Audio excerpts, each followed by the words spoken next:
ठीक है। अच्छा, अब तक हमने ये किया कि फर्स्ट सेशन में हमने ये काम किया कि हमने रिलेशनशिप देख लिया। फर्स्ट हमने ये समझा कि सेटिस्फेक्शन में और यूज़फुलनेस में और यूटिलिटी में क्या डिफरेंस है। तो बेसिकली किसी भी गुड की वो पावर जो कंज्यूमर को सेटिस्फाई कर सके, दैट इज़ कॉल्ड यूटिलिटी। ठीक है। और उसे हम काउंट कर सकते हैं, हम ये अस्यूम करते हैं कि हम यूटिलिटी को काउंट कर सकते हैं। और उसको हम कहते हैं यूटिल्स, जो हम काउंटिंग कर रहे हैं। ये हमारा अजम्पशन है। ठीक है। और फिर हमने ये बात देखी कि अगर हम यूटिलिटी को काउंट करें, तो अगर हम सक्सेसिव सक्सेसिव यूनिट्स कंज्यूम करते हैं, कंटिन्यूसली यूनिट्स को कंज्यूम करते हैं, तो हम ये देखेंगे कि हमारी टोटल यूटिलिटी इनिशियली इंक्रीज होगी, मैक्सिमम पे आएगी, देन डिक्लाइन होगी। और सेम टाइम में ये जो हमारा टोटल यूटिलिटी का बिहेवियर हो गया। सेम टाइम में अगर मार्जिनल यूटिलिटी के रेफरेंस से बात करेंगे, तो इनिशियली वो पॉजिटिव होगी, और उसके बाद ज़ीरो हो जाएगी, और देन वो नेगेटिव होगी। जो पॉइंट है इसमें वो ये है कि marginal marginal utility continuously decline होगी। तो इसी चीज को, इसी रिलेशनशिप को, कि as number of units increases, marginal utility decreases, हम कह देते हैं कि law of diminishing marginal utility. ठीक है। ये कहलाएगा आपका law of diminishing marginal utility, simple. तो ये तो बहुत आसान सी बात हो गई है। ठीक है। अच्छा, अगेन इसमें हमारा असम्पशन जो है वो यही है कि हम कंटिन्यूसली गुड्स को कंज्यूम कर रहे हैं। अब एक यूनिट आपने अभी कंज्यूम किया, एक यूनिट आप कंज्यूम कर रहे हैं 2 घंटे के बाद या 3 दिन के बाद, तो हो सकता है जो सेकंड यूनिट हो फिर उसकी यूटिलिटी इस पहले वाले यूनिट से भी ज़्यादा हो जाए। मेरी बात समझ रहे हैं आप? तो नेसेसरी ये है कि आप कंटिन्यूसली यूनिट्स को कंज्यूम करेंगे, तो ही ये रिलेशनशिप डेवलप होगा कि as number of units increases, utility, sorry, marginal utility decreases, keeping other things remain constant. Keeping other things में क्या हो सकता है? बहुत सारी चीज़ें हो सकती हैं, लेकिन जस्ट टू अंडरस्टैंड हम कह सकते हैं कि स्टेट ऑफ माइंड जो है कंज्यूमर का, उसमें कोई चेंज ना आए। अगर स्टेट ऑफ माइंड कंज्यूमर का चेंज हो रहा है, उसके पास इंफॉर्मेशन जो है वो चेंज हो रही हैं, उसे पता चल जाए कि जी सेब खाने से जो है वो सेहत अच्छी रहती है, या चाय पीने से इकोनॉमिक ज़्यादा समझ में आती है, फॉर एग्जांपल। तो हो सकता है कि फर्स्ट कप के बाद या फर्स्ट एप्पल के बाद जब उसको दूसरे ये इन्फॉर्मेशन उसको मिलती है, तो हो सकता है कि जो अब सेकंड यूनिट वो कंज्यूम करेगा, तो उसके पहले के मुकाबले में उसकी सेटिस्फेक्शन पहले से ज़्यादा हो जाए, क्योंकि अब उसके पास एक एडिशनल यूनिट्स, एडिशनल इंफॉर्मेशंस आ गई हैं। तो हम अस्यूम करते हैं कि स्टेट ऑफ माइंड जो है वो कंज्यूमर का, उसमें कोई चेंज नहीं आ रहा, उसकी इंफॉर्मेशन जो है वो चेंज नहीं हो रही। आप कंटिन्यूसली गुड्स को कंज्यूम कर रहे हैं। उनका जो यूनिट है वो स्टैंडर्डाइज यूनिट है। ऐसा नहीं है कि अगर हम आइसक्रीम की बात कर रहे हैं तो हमने उसका 2 लीटर्स का पैकेट ले लिया, पैक ले लिया, तो वो तो एक यूनिट जो है वो सही नहीं रहेगा। वो तो आप 2 यूनिट्स का, 2 लीटर्स का, अगर आपने, या 1 लीटर का पैक भी अगर आपने ले लिया, तो वो हो सकता है 1 लीटर कंज्यूम करने में ही आपकी सेटिस्फेक्शन जो है वो पैकेट भी ख़त्म ना हो, और आपकी सेटिस्फेक्शन जो है वो नेगेटिव में चली जाए। तो यूनिट्स होंगे वो स्टैंडर्डाइज होंगे। जैसे आप कह लेंगे कि आप आइसक्रीम की एग्जांपल ले रहे हैं, तो आप उसका एक 1 कप जो है वो स्मॉल कप आइसक्रीम का ले सकते हैं, या स्कूप ले सकते हैं आप। या अगर आप कोल्ड ड्रिंक की बात कर रहे हैं, जूस की बात कर रहे हैं, तो वहाँ पे आप पूरा जग नहीं लेंगे, या लीटर बोतल नहीं लेंगे, बल्कि आप एक गिलास लेंगे, या एक 250 ml की या 300 ml की आप बोतल लेके फिर आप उससे डिस्कस करेंगे। तो यूनिट जो होंगे आपके वो स्टैंडर्डाइज होने चाहिए, कंटिन्यूस यूज़ होना चाहिए, इंफॉर्मेशन या आपकी स्टेट ऑफ माइंड जो है वो चेंज नहीं होना चाहिए। तो इन तमाम फैक्टर्स के साथ अगर आप कंज्यूम यूनिट्स को कंज्यूम करेंगे कंटिन्यूसली, देन मार्जिनल यूटिलिटी जो होगी वो आपकी डिक्लाइन होगी as number of units increases. और ये इस रिलेशनशिप को हम कह देंगे law of margin diminishing marginal utility. Diminishing माने डिक्रीज होना। तो ये अगेन ये चीज़ समझने के लिए इम्पॉर्टेंट है, क्योंकि इसके बाद जो हम अगला टॉपिक समझेंगे उसमें ये तमाम चीज़ें यूटिलाइज होंगे, तमाम कॉन्सेप्ट इट्सेल्फ। ये इतना इम्पोर्टेंट खुद नहीं है। ठीक है। एग्जामिनेशन पॉइंट ऑफ व्यू से स्पेशली। एनी आओ, क्योंकि एक कोर कॉन्सेप्ट है, तो इस वजह से इसके अगेंस्ट इन्होंने ये क्विज इस बुक दिया हुआ है। इस बुक में जहाँ पे भी क्विज आ रहा हो, तो और वो यूजुअली उसके साथ कोई ना कोई डायग्राम या थ्योरी होती है, तो उसको आप थोड़ा फोकस किया करें ज़्यादा अंडरस्टैंड करने के लिए। अच्छा, अब हम बात करें कंज्यूमर बिहेवियर। तो कंज्यूमर जो हमने इशू किया था स्टार्टिंग ऑफ द चैप्टर, हमने ये कहा था कि ऑब्जेक्टिव हमारा क्या है। ऑब्जेक्टिव हमारा यही है कि हम कंज्यूमर के इक्विलिब्रियम की बात करेंगे। और इक्विलिब्रियम का क्या मतलब है कि उसकी सेटिस्फेक्शन मैक्सिमाइज कब हो। अच्छा, मैक्सिमाइज जब हो रही होगी तो सर दो उसके साथ इश्यूज आते हैं, जिसको हम कहते हैं कि एक तो ये कि उसकी जो इनकम है लिमिटेड है, यानी कि बजट कंस्ट्रेंट है उसके पास। दूसरा ये कि जो गुड्स के प्राइसेस हैं वो एग्जिस्ट कर रहे हैं। ठीक है, तो ये दो आपके पास पॉइंट्स होंगे। कंज्यूमर किस तरह का होगा, कंज्यूमर को हम एक स्पेसिफिक कंज्यूमर या आइडेंटिफाई करते हैं एजेंट, इकोनॉमिक एजेंट को, जिसको हम कंज्यूमर कहते हैं। उसका रैशनल बिहेवियर है। रैशनल बिहेवियर का क्या मतलब है कि उसका ऑब्जेक्टिव जो है वो है मैक्सिमाइजेशन ऑफ सेटिस्फेक्शन या यूटिलिटी। ठीक है, ये मैं साथ साथ हाईलाइट कर रहा हूँ। उम्मीद है आप इसको देख रहे होंगे कि मैं किन किन पॉइंट्स को हाईलाइट कर रहा हूँ। तो ये आपने इनको देखना है। अच्छा, ये पॉइंट हो गया कि आपने ये मैक्सिमाइज कंज्यूमर जो रैशनली बिहेव करेगा उसे हम कंज्यूमर कहेंगे। ठीक है, ये एक इम्पॉर्टेंट चीज़ है, और इससे हमें मालूम चलता है कि जो बिलीवर है, कंज्यूमर जो कंज्यूमर है, उसका एक स्पेसिफिक बिहेवियर है। उसका ऑब्जेक्टिव ही है कंजम्पशन का। जैसे अब हम जब रोज़े रख रहे हैं तो हम उस वक्त कंज्यूम नहीं कर रहे हैं, तो इसका मतलब ये है कि हम इकोनॉमिक एजेंट बेसिकली नहीं है। और ऐसा है भी, क्योंकि जो कंज्यूमर है उसका ऑब्जेक्टिव तो है मैक्सिमाइजेशन ऑफ सेटिस्फेक्शन। तो मैक्सिमाइजेशन ऑफ सेटिस्फेक्शन जब होगी, तो उसके लिए वहाँ पे गुड्स को एज सच हम कोई वैल्यू असाइन नहीं करते, बल्कि हम ये कहेंगे कि जो भी चीज़ उसको सेटिस्फाई कर रही है दैट इज़ गुड, जो सेटिस्फाई डिससेटिस्फाई कर रही है वो उसके लिए बैड है। तो वैल्यूज़ एसोसिएट नहीं है। वैल्यूज़ नहीं है तो इसका मतलब ये कि वाइन अगर किसी को सेटिस्फाई करे तो उसके लिए वो गुड है ना, और उसका ऑब्जेक्टिव उसको वो ज़्यादा से ज़्यादा कंज्यूम करना है। और इसी तरह से अगर किसी को जो है वो स्मोकिंग सेटिस्फाई करे तो वो उसके लिए गुड है। किसी को अगर केक जो है वो सेटिस्फाई करे तो उसके लिए गुड है। तो यहाँ पे तमाम गुड्स जो हैं, जो भी आपको सेटिस्फाई कर रहे हैं दैट इज़ गुड। ठीक है, तो ये एक ख़ास किस्म का एजेंट है। तो जो बिलीवर ऑफ गॉड हैं वो इकोनॉमिक एजेंट या इकोनॉमिक कंज्यूमर नहीं हो सकते, क्योंकि वो बहुत सारी चीज़ों को छोड़ रहे होते हैं। तो इसका मतलब ये कि जब वो छोड़ रहे हैं against due to the will of God, तो उनका बिहेवियर जो है वो रैशनल नहीं है। और इसकी बहुत बड़ी एग्जांपल तो ये रोज़े हैं, कि जब हम रोज़े रख रहे हैं तो इतने टाइम में हम खाना पीना नहीं कर रहे हैं, तो हम अपनी सेटिस्फेक्शन या यूटिलिटी को मैक्सिमाइज नहीं कर रहा है। तो हमारा जो बिहेवियर है वो इकोनॉमिक कंज्यूमर के लिहाज से, उसके लिहाज से कंसिस्टेंट नहीं है। लेकिन बहरहाल ये सब कुछ हमें रीड करना है, क्योंकि हम कैपिटलिस्ट वर्ल्ड में हैं, और उस वर्ल्ड में इसी तरह का कंज्यूमर होता है कि उसका ऑब्जेक्टिव मैक्सिमाइजेशन ऑफ सेटिस्फेक्शन होता है, और यही उसको समझाया जाता है। और जब वो इस तरह से एक्ट करता है तो फिर मार्केट में वो ज़्यादा से ज़्यादा कंज्यूम करेगा, ज़्यादा गुड्स को परचेज करेगा। तो इस तरह से जो प्रोड्यूसर्स हैं उनका फ़ायदा होगा, उनका कैपिटल जो होगा वो मैक्सिमाइज होगा। That is capitalism.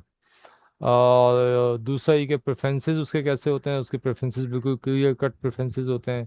उसे सर्टेन पता होता है कि कौन सी गुड है। ठीक है, और किस गुड से उसको यूटिलिटी कितनी मिलेगी, ज़्यादा मिलेगी कम मिलेगी, उसको काउंट वो कर सकता है। तो ये पॉइंट्स हो गए कि किस तरह का कंज्यूमर है। ठीक है। अच्छा, अब ऑब्जेक्टिव क्या है, कंज्यूमर का ऑब्जेक्टिव है यूटिलिटी मैक्सिमाइजेशन। तो उसका एक रूल है, बहुत आसान सा रूल है यूटिलिटी मैक्सिमाइजेशन का। वो रूल जो है वो सिंपली ये है, पहले हम रूल को समझ लेते हैं फिर उसको मैं एक्सप्लेन भी कर देता हूँ। रूल उसका सिंपल ये है कि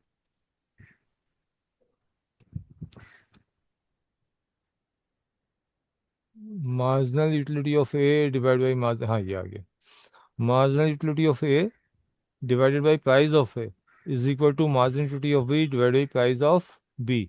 अगर टू गुड्स हैं आपके पास, तो ये रूल ये है कि सिंपली के रेशो जो है मार्जिनल यूटिलिटी का उसके प्राइस के साथ, और इसी तरह से दूसरे गुड का की मार्जिनल यूटिलिटी उसके प्राइस के साथ, इन दोनों का रेशियो अगर इक्वल है, देन हम कहेंगे कि कंज्यूमर की यूटिलिटी जो है वो मैक्सिमाइज हो रही है। ठीक है, ये मैक्सिमाइजिंग रूल है। अगर आपके पास टू गुड्स हैं तो वो इस तरह से बिहेव करेगा। अच्छा, ये ऐसा कैसे होगा, इसको समझने के लिए हम एक एग्जांपल ले लेते हैं और फिर उसको सॉल्व करते हैं। ठीक है, तो मैं अब एक एक्सेल की शीट आपके साथ शेयर कर रहा हूँ। वहाँ पे हम देखते हैं ये रूल आपके पास क्या आ गया है कि marginal utility divide by price is equal to marginal utility of other good divide by price of other good. तो दूसरी मैं शेयर करता हूँ एक्सेल की शीट। जी, ये एक्सेल की शीट शेयर हो रही है आपके पास?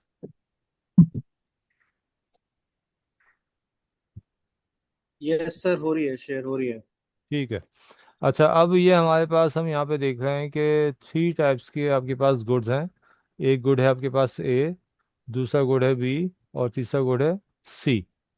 ठीक है, और ये उनके अगेंस्ट यूनिट्स आए हुए हैं और ये उनके अगेंस्ट मार्जिनल यूटिलिटीज आई हुई हैं। ये ए के अगेंस्ट आई हुई है आपके पास, marginal utility of A against unit 1 is 40, unit 2 is 35, and similarly against unit 6 is 15।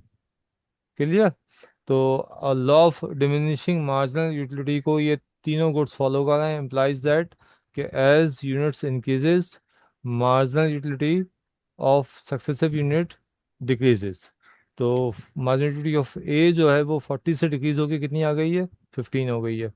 अगर आप गुड्स डू की बात करते हैं, सॉरी गुड बी की बात करते हैं, तो आप देख सकते हैं कि यूनिट्स 1 से डिक्रीज होकर 6 हो गए। अगेन यूनिट्स हमने सेम ही लिए हैं। मार्जिनल यूनिटी ऑफ बी जो थी वो फर्स्ट यूनिट की 35 थी और लास्ट यूनिट की 10 थी, और ये भी अगेन वही भी बिहेवियर है मार्जिनल यूटिलिटी का, बी का भी, कि डिक्रीज हो रही है, इम्प्लाइज दैट कि ये law of diminishing marginal utility को फॉलो कर रही है। सिमिलरली अगर हम मार्जिनल यूटिलिटी ऑफ सी को देखें तो ये भी law of diminishing marginal utility को फॉलो किया जा रहा है। एक छोटी सी इसमें मैं करेक्शन करूंगा यहाँ पे कि ये आपके पास फर्स्ट यूनिट की जो मार्जिन यूनिट है वो 30 है, सेकेंड यूनिट की 35 है, एंड सिमिलरली सिक्स यूनिट की 5 है, यानी कि ये इस तरह से डिक्लाइन हो रही है। ठीक है, जो अब हम इससे एक बात की पता चल रही है, बात ये पता चल रही है कि अगर हम प्राइस को कंसिडर ना करें या हम अस्यूम कर लें कि प्राइस जो है वो है प्राइस इक्वल टू 1, यानी कि हर गुड के जो प्राइस हैं वो आपके पास हैं 1। ठीक है, ये बात बात समझ में आ रही है? प्राइस ऑफ ए भी 1 है, प्राइस ऑफ बी भी 1 रुपी है, प्राइस ऑफ सी भी 1 रुपी है, तो हर गुड के प्राइस सेम है। अब सेम प्राइस के साथ हमें ये पता चल रहा है कि जो ए जो है कंज्यूमर, उसको ज़्यादा प्रेफर कर रहा है। कैसे पता चल रहा है? देखें, हर यूनिट के अगेंस्ट उसकी मार्जिनलिटी ज़्यादा है, यानी कि फर्स्ट यूनिट के अगेंस्ट आप देखें इसकी 40 है, उसके बाद वो प्रेफर कर रहा है बी को, क्योंकि फर्स्ट यूनिट के अगेंस्ट इसकी कितनी है? 35 है, और सी की कितनी है? 30 है। प्राइस सेम है, तो प्रेफर किसको करा है? ए को। इसी तरह से अगर आप सिक्स यूनिट के अगेंस्ट देख रहे हैं तो ए की marginality against six unit is 15, B की 10, एंड सी की 5। अगेन इम्प्लाइज दैट कि हर यूनिट, आप किसी भी यूनिट को देख लें तो हर यूनिट के अगेंस्ट आप देखेंगे कि ए की जो मार्जिनल यूटिलिटीज है वो बी के मुकाबले में ज़्यादा है, और बी की जो है वो सी के मुकाबले में ज़्यादा है। तो हम ये इससे, और प्राइस सबके सेम है, इक्वल टू 1 है, तो इसका मतलब ये है कि कंज्यूमर ए को ज़्यादा प्रेफर कर रहा है बी के मुकाबले में, और बी को ज़्यादा प्रेफर कर रहा है सी के मुकाबले में। ये पॉइंट यहाँ तक क्लियर है?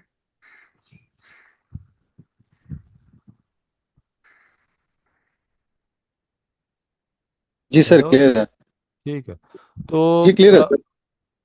तो अब यहाँ पे तो ये पॉइंट हमारे पास आ गया है यहाँ तक। अच्छा, अब इसमें जो मजीद सिंप्लिसिटी के लिए हम ये कह देते हैं कि अभी हमने थोड़ी देर पहले जो इक्वेशन देखी थी वो इक्वेशन कुछ इस तरह से लिखी हुई थी। मैं वहां से कॉपी करके लाता हूँ, 1 मिनट रुकिएगा।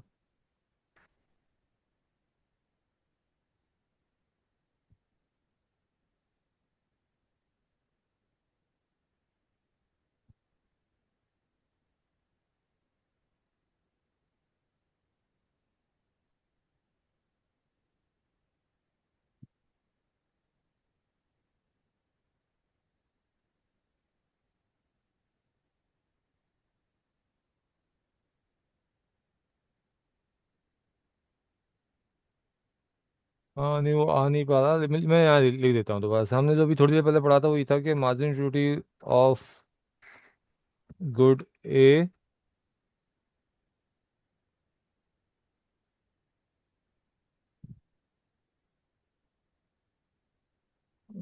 डिवाइडेड बाई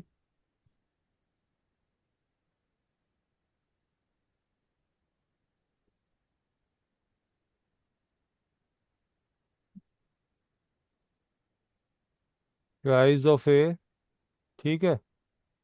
ये इक्वल होगा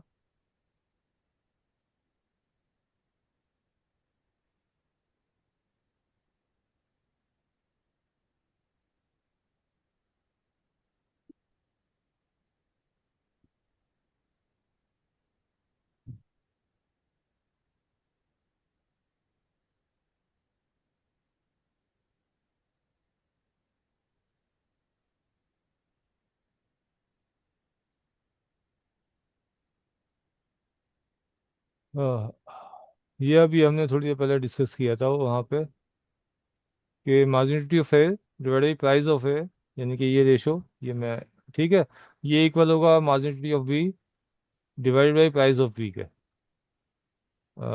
बुक में दोबारा से मैं आपको दिखा देता हूँ।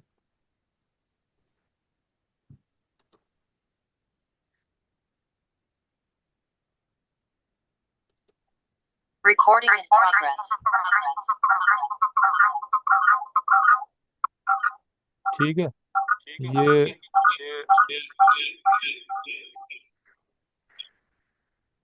ये आ गया margin duty of A divide by price of ए।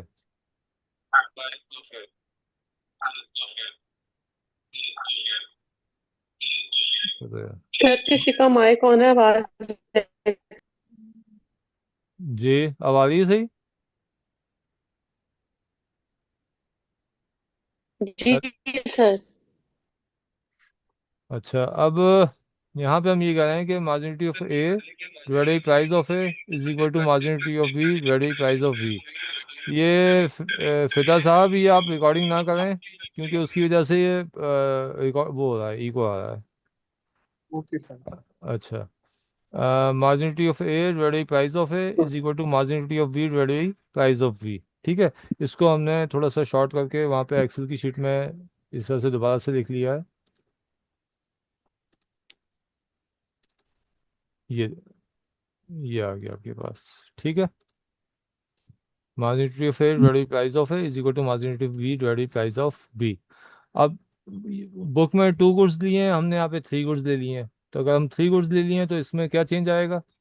इसमें ये हो जाएगा कि आपके पास ये रेशो थोड़ा थोड़ा सा और बड़ा हो जाएगा, और यहाँ पे आ जाएगा अब आपके पास सी।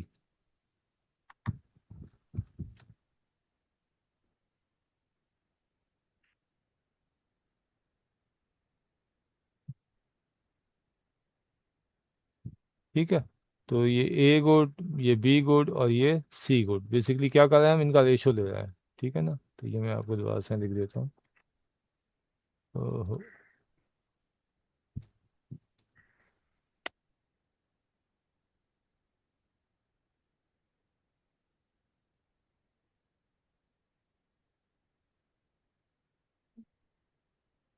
तो ये हर गुड का बेसिकली हमने उसकी मार्जिन का उसके प्राइस के साथ रेशो ले लिया। अच्छा, अब हम ये अभी बता देंगे कि ये किस तरह से ये जस्टिफिकेशन इसकी किस तरह से निकलती है, बहरहाल। अच्छा, क्योंकि हमने जो करंट एग्जांपल है उसमें इसके प्राइस के लिए वन, तो जब हम वन से डिवाइड करेंगे तो बेसिकली जब वन से डिवाइड करेंगे तो ये इक्वेशन जो है ये रिड्यूस हो जाएगी, और ये रिड्यूस होके क्या बन जाएगी, ये देख लें। हर एक के नीचे से प्राइस जो होंगे वो एलिमिनेट हो जाएंगे, यानी कि वन लिखने का मतलब है कि आप वन तो इम्प्लिसिट होता है ना, लिखने की ज़रूरत ही नहीं है।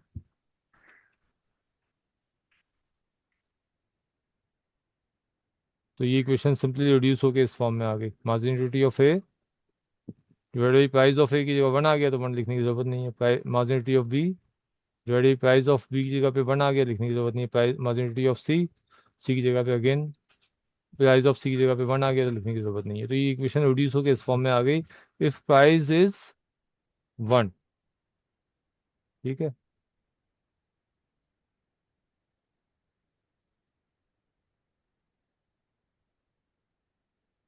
अच्छा 10 मिनट्स में ये हमारी रिकॉर्डिंग ये भी ख़त्म हो जाएगी सेशन, फिर दोबारा से कर लेंगे।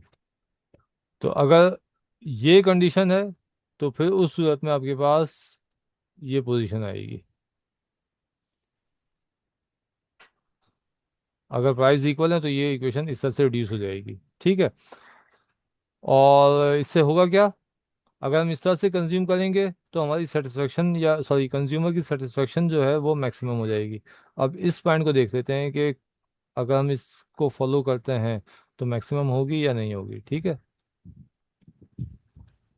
इसके लिए हमने क्या किया, ये कंबाइन ग्राफ टेबल जनरेट कर लिया। यानी कि ये यूनिट्स आ गए आपके पास, ये marginality of A, marginality of B and marginalities of C आ गई नीचे वाले टेबल में। ये विजिबल है।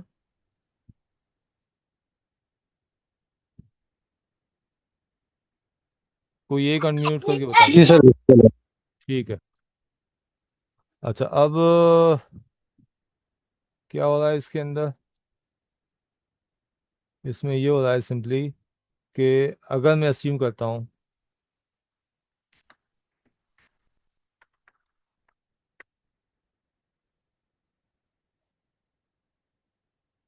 अस्यूम मैंने क्या किया, इनकम इज 1, इनकम 1 है और ऑब्जेक्टिव क्या है,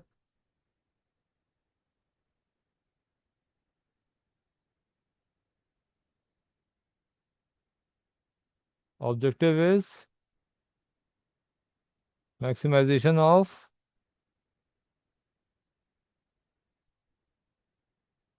यूटिलिटी, ठीक है। इसको थोड़ा आगे पीछे कर दें।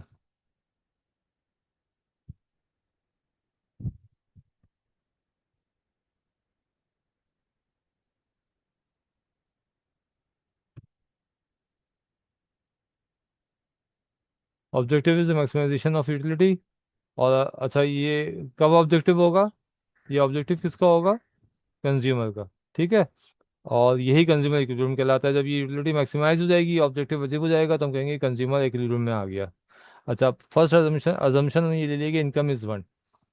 अब बताएं कि कंज्यूमर को कौन सा गुड और कितना इस्तेमाल करना चाहिए। प्राइस भी 1 है, इनकम भी 1 है ना।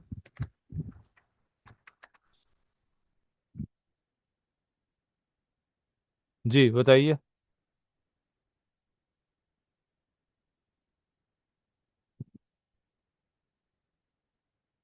प्राइस 1 है, इनकम भी 1 है, कौन सा गुड के कितने यूनिट इस्तेमाल करने चाहिए।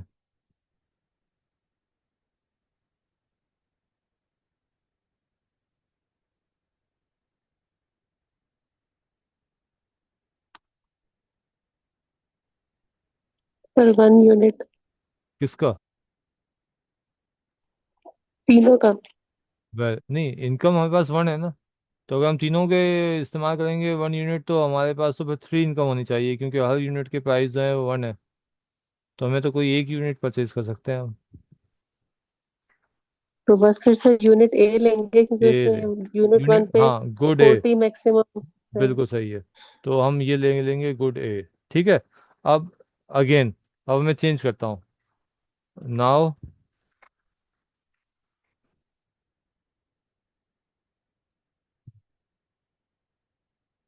Income is 3। अब इनकम हो गई है 3, अब बताइए।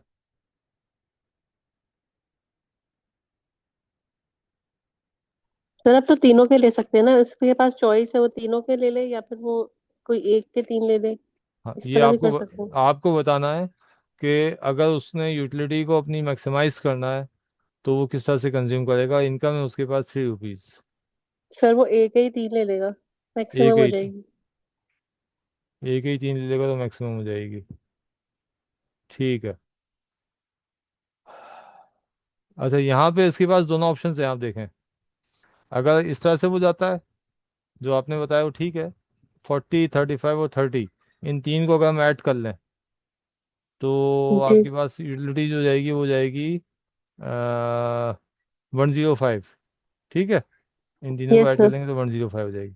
और अगर आप इस तरह से जाएं हम्म। कि जब भी सेम आएगा तो आपके पास चॉइसेस दोनों हैं, दोनों में वो इंडिफरेंट है। आइदर वन के ले ले या तीनों के एक एक ले ले, ठीक है, सही है। अच्छा, अब अगर हम आगे चलते हैं, नाउ इनकम इज 6 हो गई है। अब क्या करेगा?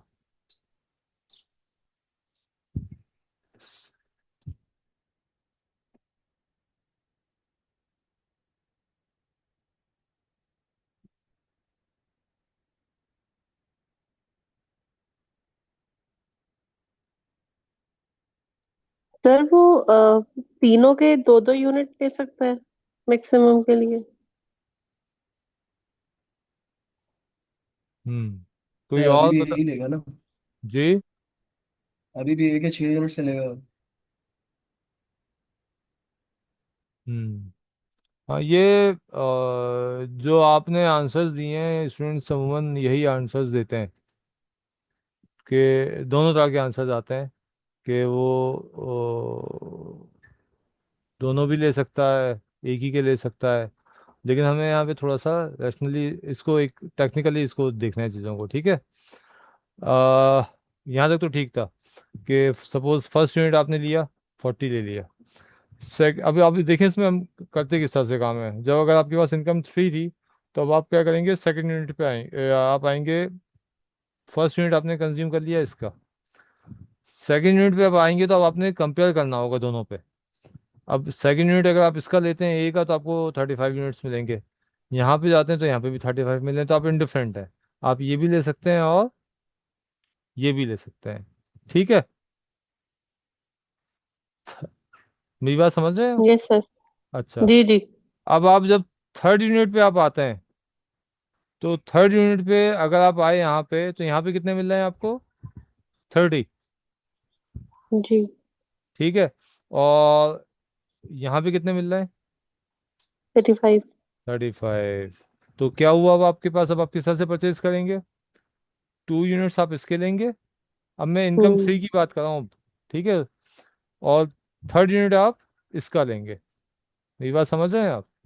तो आपका जो जी बिहेवियर सर। होगा वो इस तरह से होगा। आप जाएंगे और ये आप कंज्यूम करेंगे। फर्स्ट यूनिट इसका, सेकंड यूनिट इसका, ठीक है। सेकंड यूनिट इसका भी ले सकते थे, इसका भी ले सकते थे।